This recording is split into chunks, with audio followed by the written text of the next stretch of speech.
আজ এই ক্লাস 11-এর তোমার কেমিক্যাল বন্ডিংয়ের 10 নম্বর ভিডিও। আজকে আলোচনা করব হাইড্রোজেন বন্ডিং নিয়ে। হাইড্রোজেন বন্ডিং বলতে হাইড্রোজেন যখন ইলেকট্রোনেগেটিভ এলিমেন্ট, অর্থাৎ হাইড্রোজেন যখন অক্সিজেন অথবা ফ্লোরিন অথবা নাইট্রোজেন, অক্সিজেন অথবা ফ্লোরিন অথবা নাইট্রোজেন এদের কারোর সাথে যুক্ত থাকে, তখনই একমাত্র হাইড্রোজেন বন্ডিংটা হয়। অর্থাৎ অক্সিজেন অথবা ফ্লোরিন অথবা নাইট্রোজেন এদের কারোর সাথে যখন হাইড্রোজেন যুক্ত থাকে তখনই হাইড্রোজেন বন্ডিংটা হয়। কারণটা হচ্ছে এরা হচ্ছে খুবই ইলেকট্রোনেগেটিভ এলিমেন্ট। ইলেকট্রোনেগেটিভ অর্ডার তোমার ফ্লোরিনের সবচেয়ে বেশি হয়, তারপর অক্সিজেন, তারপর হচ্ছে নাইট্রোজেন। ফ্লোরিনের সবচেয়ে বেশি হওয়ার জন্য যদি এইচএফ যদি হয়, এইচএফের ক্ষেত্রে এই যে হাইড্রোজেন বন্ডিংটা সবচেয়ে স্ট্রেংথ হবে অক্সিজেন অপেক্ষা। অক্সিজেনের সাথে ধরো এইচও আছে ধরো, তাহলে এই এইচ বন্ডের থেকে এই বন্ডের স্ট্রেংথটা বেশি হবে। তারপর এনের সাথে বন্ডটা সবচেয়ে কম শক্তিশালী, অর্থাৎ এফের সাথে যে হাইড্রোজেন বন্ডটা আছে সবচেয়ে শক্তিশালী, তারপর অক্সিজেনের সাথে, তারপর হচ্ছে নাইট্রোজেনের সাথে যে বন্ডটা হচ্ছে। এবার এই যে হাইড্রোজেন বন্ডিং হচ্ছে মেনলি দু প্রকার। কী আছে?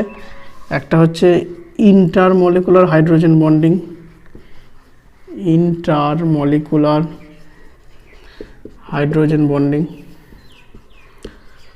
বাংলায় হচ্ছে আন্তঃআণবিক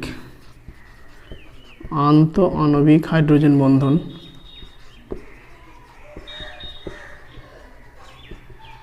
বলতে আলাদা আলাদা অণুর মধ্যে যে হাইড্রোজেন বন্ধন হচ্ছে সেটা হচ্ছে আন্তঃআণবিক। যেমন ধরো এই যেমন এইচএফটা, এইচএফ একটা এইচএফের সাথে আর একটা এইচএফ, আর একটা এইচএফ, আর একটা এইচএফ, আর একটা এইচএফ, এরকম অনেক এইচএফ যখন একসাথে হাইড্রোজেন বন্ডের মধ্যে যুক্ত হবে, মানে আলাদা আলাদা অণুগুলো যখন হাইড্রোজেন বন্ধে যুক্ত হবে, সেটা হচ্ছে ইন্টারমলিকুলার হাইড্রোজেন বন্ড। এই রিলেটেড আরও প্রবলেম আলোচনা করছি। আর একটা হচ্ছে কি intramolecular hydrogen bonding, intramolecular hydrogen bonding, অর্থাৎ অন্তঃআণবিক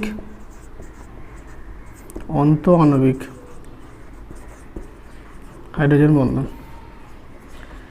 এটা মনে রাখার একটা উপায় কী বলো তিনি, ইন্টারন্যাশনাল যেমন কি আন্তর্জাতিক। তাহলে ইন্টার মানে হচ্ছে আলাদা আলাদা অণুর মধ্যে, আন্তর্জাতিক মানে কি এক দেশের সাথে আরেকটা দেশ, আর ইন্ট্রা মানে হচ্ছে কি নিজের মধ্যে। ইন্টারন্যাশনাল যদি কথাটা মনে রাখো তাহলেই কিন্তু বুঝে যাবে যে ইন্টার মানে হচ্ছে আলাদা আলাদা অণুর মধ্যে। বললি ধরো অর্থোনাইট্রোফেনল, এই ইন্ট্রার এক্সাম্পলটা বলছি। তাহলে অর্থোনাইট্রোফেনল, তাহলে OH আছে, অর্থ পজিশনে NO2 আছে। এই যে এইখানে যে এইচের সাথে ও এর এই যে হাইড্রোজেন বন্ডিংটা, এটা হচ্ছে ইন্ট্রামলিকুলার হাইড্রোজেন বন্ডিং। কারণ এটা নিজের অণুর মধ্যেই হাইড্রোজেন বন্ডিংটা হচ্ছে, মানে আলাদা আলাদা অণুর মধ্যে কিন্তু হচ্ছে না। এবার এই হাইড্রোজেন বন্ডিংয়ের জন্য কোনো যৌগে যখন হাইড্রোজেন বন্ডিং হয় তার কি কি প্রভাব পড়ে? তাহলে হাইড্রোজেন বন্ডিং কোন কোন জিনিসকে প্রভাবিত করে?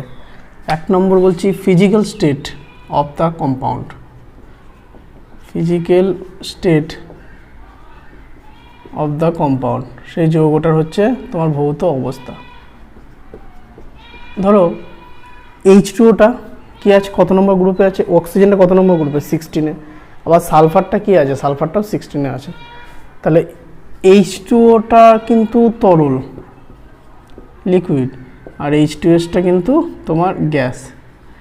যদিও অক্সিজেন আর সালফার দুজনের কিন্তু গ্রুপ 16-এ আছে। কেন হলো কারণটা? H2ওটা তরল কেন হলো?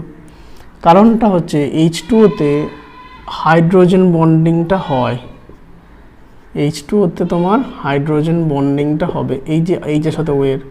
আবার ধরো H2 আঁকছি, এইচের সাথে ওয়ের, তাহলে এই যে ইন্টারমলিকুলার হাইড্রোজেন বন্ডিংটা, ইন্টারমলিকুলার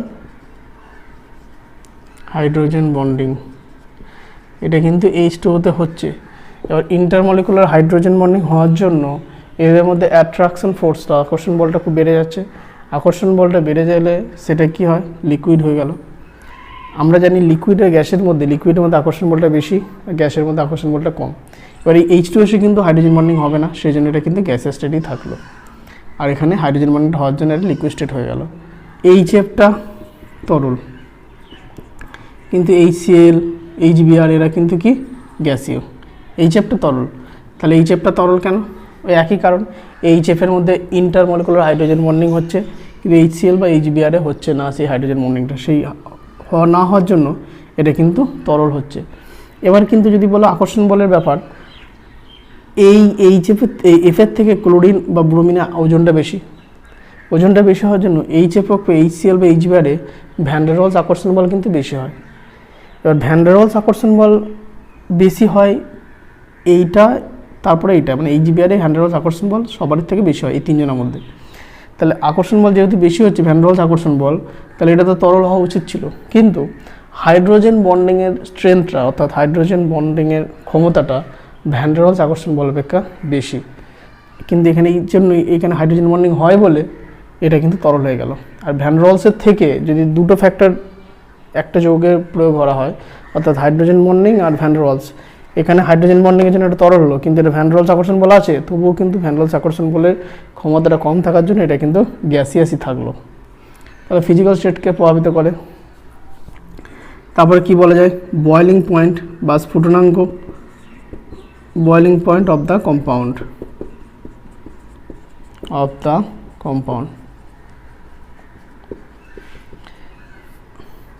ধরো প্যারানাইট্রোফেনল, তাহলে প্যারা পজিশন NO2 আঁকছি, প্যারা পজিশন NO2, আর একটা প্যারানাইট্রোফেনল,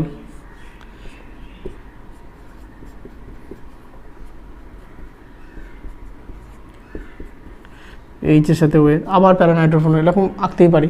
তাহলে অনেক প্যারানাইট্রোফেনল একসাথে ইন্টারমলিকুলার হাইড্রোজেন বন্ডের মাধ্যমে যুক্ত হয় বলে প্যারানাইট্রোফেনলের বয়েলিং পয়েন্ট কিন্তু অর্থোনাইট্রোফেনল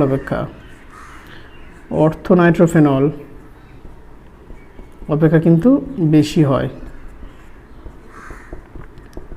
কারণ অর্থোনাইট্রোফেনল শুধুমাত্র ইন্ট্রামলিকুলার হাইড্রোজেন বন্ডিংটা এখানে হয়, ইন্ট্রা, আর প্যারাতে হয় কি ইন্টারমলিকুলার।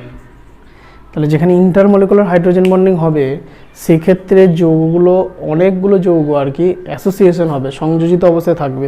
তাহলে অনেকগুলো যৌগ একসাথে সংযোজিত অবস্থায় থাকলে তাদের বয়েলিং পয়েন্টটা অবশ্যই বেশি হবে, মানে তাদেরকে সেই বন্ডটাকে ব্রেক করতে হবে, ব্রেক করে সেই ব্রেক করার জন্য এনার্জি লাগবে, সেই এনার্জি দিতে মানে কি হিট লাগবে বেশি, সেই জন্য এদের বয়েলিং পয়েন্ট কিন্তু বেশি হয়ে যাবে। তাহলে দেখবে যে এখানে যে যৌগে ইন্টারমলিকুলার হাইড্রোজেন বন্ডিং হবে তাদের বয়েলিং পয়েন্ট কিন্তু ইন্ট্রামলিকুলার যেখানে হবে তার অপেক্ষা বেশি হবে।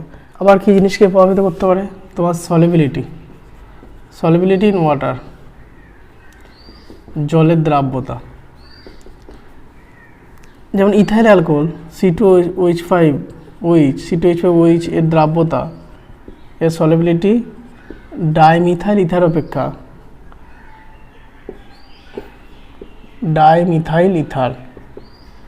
CH3O ডাইমিথাইল ইথার অপেক্ষা বেশি হয়। কেন? কারণ ইথাইল অ্যালকোহলে তোমার হাইড্রোজেন বন্ডিংটা হবে, জলের অণুর সাথে হাইড্রোজেন বন্ডিং হবে,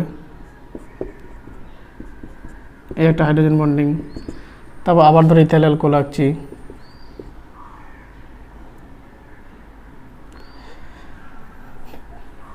তারপর আবার ধরো ইথাইল অ্যালকোহল C2H5OH, আবার হাইড্রোজেন বন্ডিং। তাহলে এরকম অনেক হাইড্রোজেন বন্ডিং হবে, মানে জলের অণুর সাথে হাইড্রোজেন বন্ডিং হচ্ছে, যেহেতু জলের অণুর সাথে হাইড্রোজেন বন্ডিং হচ্ছে তাই অটোমেটিক্যালি তার দ্রাব্যতা, সলিবিলিটি, জলের দ্রাব্যতা কিন্তু এর বেশি হবে। কিন্তু এই হাইড্রোজেন বন্ডিংটা এখানে কিন্তু হচ্ছে না, কারণ এই যৌগটাতে কিন্তু কোনো অ্যাসিডিক হাইড্রোজেন নেই। হাইড্রোজেন এখানে আছে কিন্তু এই হাইড্রোজেনটা যুক্ত আছে, দেখো ধরো CH3O CH3, তাহলে এই হাইড্রোজেনটা বা এই হাইড্রোজেনটা দুজনে যুক্ত আছে কিন্তু কার্বনের সাথে। আমি প্রথমেই কি বলেছি, হাইড্রোজেন যদি অক্সিজেন অথবা নাইট্রোজেন অথবা ফ্লোরিন এদের তিনজনের মধ্যে কারোর সাথে যুক্ত থাকে তখনই হাইড্রোজেন বন্ডিং হয়। এখানে আছে কার্বনের সাথে, এক্ষেত্রে হাইড্রোজেন বন্ডিংটা কিন্তু হবে না। তাহলে এক্ষেত্রে ইথাইল অ্যালকোহলে হাইড্রোজেন বন্ডিং হয় বলে এর সলিবিলিটি অর্থাৎ জলের দ্রাব্যতা কিন্তু বেশি হয়ে গেল। আবার কি জিনিস বলা যায়, অ্যাসিডিটি, মানে হাইড্রোজেন বন্ডিং অ্যাসিডিটিকেও এফেক্ট করে। যেমন ধরো অর্থো হাইড্রক্সি বেঞ্জোইক অ্যাসিড,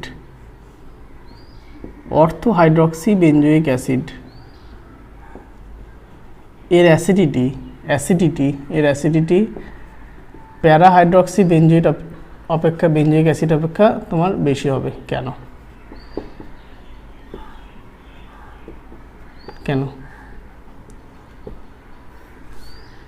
ধরো অ্যাসিডিক অ্যাসিড মানে কি, সেই জিনিসটা হাইড্রোজেনকে ছাড়বে, তাহলে হাইড্রোজেনকে ছাড়বে, যদি হাইড্রোজেনকে ছেড়ে দেয় তাহলে কি হবে,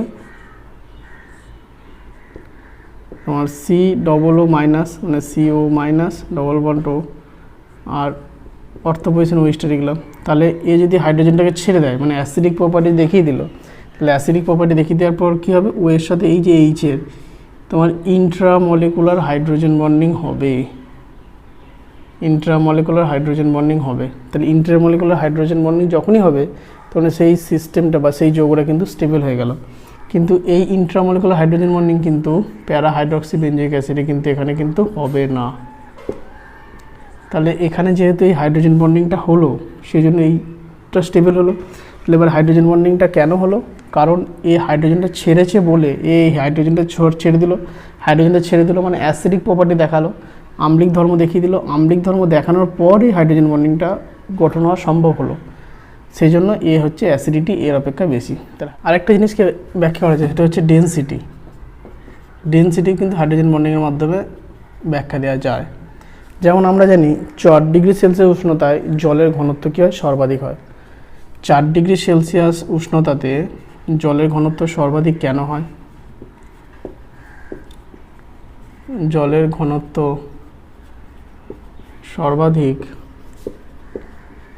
কেন হয়? এবার এই কেন হয় এই কোশ্চেনের উত্তরটা তোমরা ক্লাস 9-এ পড়েছো। কারণটা হচ্ছে আয়তনটা সর্বনিম্ন হয়, এইটা শুধু জানো, কিন্তু আয়তনটা সর্বনিম্ন হয় কেন? আমরা জানি ঘনত্ব সমান ভর বাই আয়তন। তাহলে 4 ডিগ্রি উষ্ণতাতে ঘনত্ব সর্বাধিক, তার মানে হচ্ছে আয়তন সর্বনিম্ন, অর্থাৎ আয়তন সর্বনিম্ন। এইটা হচ্ছে ক্লাস 9-এর উত্তর। এবার তাহলে আয়তনটা সর্বনিম্ন কেন হয়? কারণটা হচ্ছে এখানে একটা এই যে জলের অণুর অক্সিজেনটা হাইড্রোজেন বন্ডের মাধ্যমে টেট্রাহেড্রালি সারাউন্ডেড অর্থাৎ 4টে সাথে বন্ড করে থাকে একটা তোমার জলের অণু।